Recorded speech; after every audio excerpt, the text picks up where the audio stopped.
molto carina. C'è una frase stupenda nel film che dice: se cambia il corpo cambia l'anima, se cambia l'anima cambia la cultura, se cambia la cultura cambia la società. Ecco, quanto è vera questa cosa, quanto è importante il discorso sul corpo oggi? Secondo me è forse il più importante di tutti insieme all'ambiente. Je suis d'accord, ouais. Mais qu'est-ce que je peux dire, pardon, je ne sais pas, oui, je suis d'accord. Je sais pas. En tout cas, même sur le mode, et si et même sur le mode expérimental, je veux dire, je ne sais pas, je suis pas certain.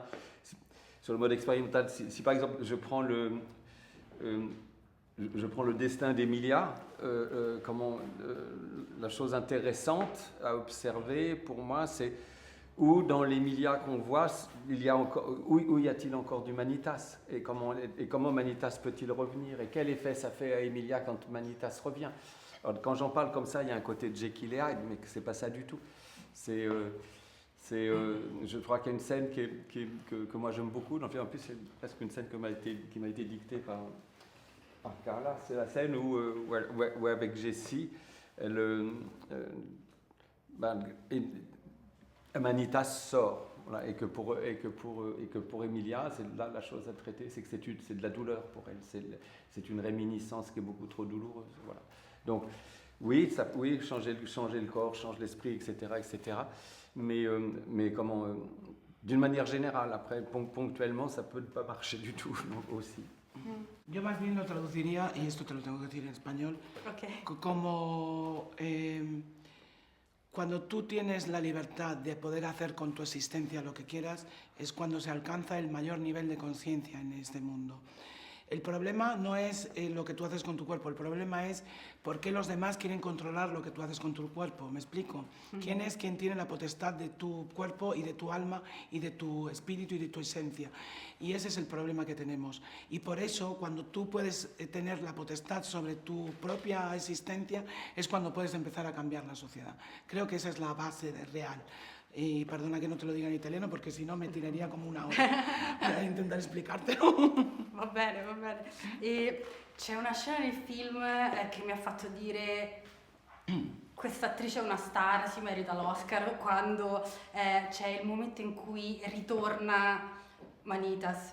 E mi ha fatto pensare alla Bella e la Bestia, no? Perché c'è questa donna meravigliosa e poi quest'uomo che è un criminale, e c'è proprio un cambiamento non solo di voce, ma di intenzione, di sguardo, di movimenti. Ecco, com'è stato? È una cosa incredibile. Mira, alla fine Jacques voleva due personaggi diversi, completamente separati, che ho bisogno di fare quasi quasi come se facevi due film in uno, no?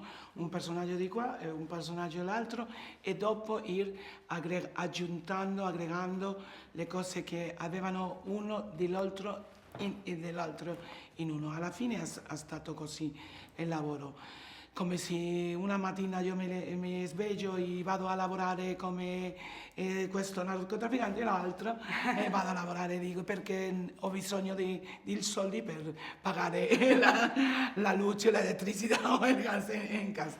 Alla fine è molto similare, no?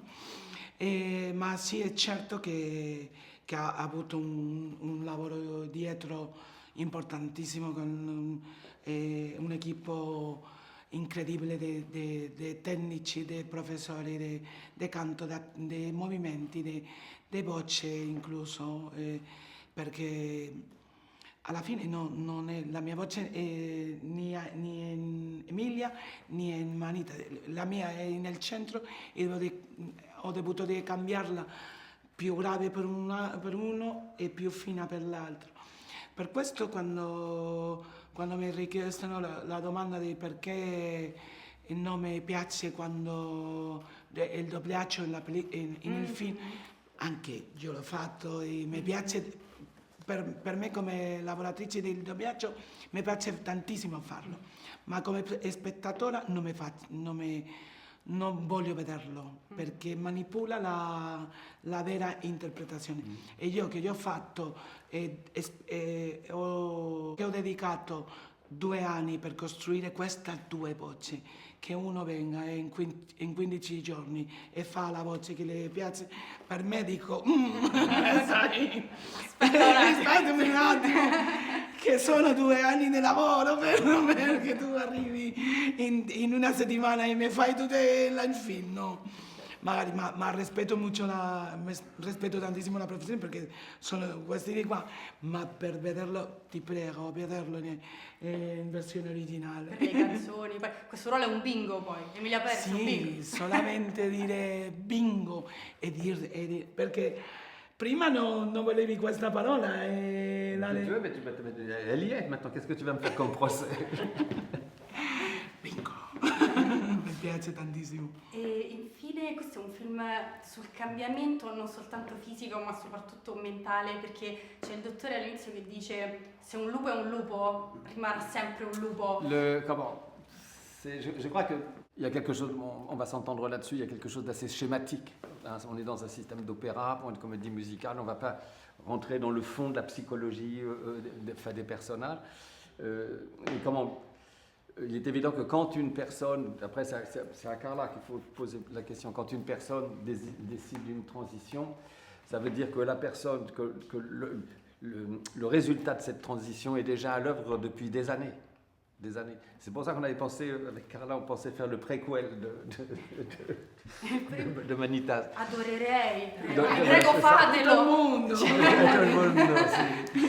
Alors, ce que je veux dire, c'est qu'on a tendance à en parler, mais par simplification, parce que c'est mieux comme ça, je pense, dynamiquement. On dit, oui, il y a un côté A et B, comme ça, tout de suite. Et bien, non, c'est pas...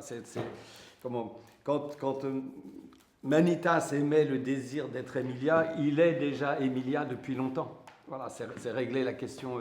Et c'est pour ça que Wasserman, le docteur Wasserman dit vrai, mais en même temps dit simplificateur. Voilà. Grazie mille, grazie. Grazie. Sei tu. Bingo.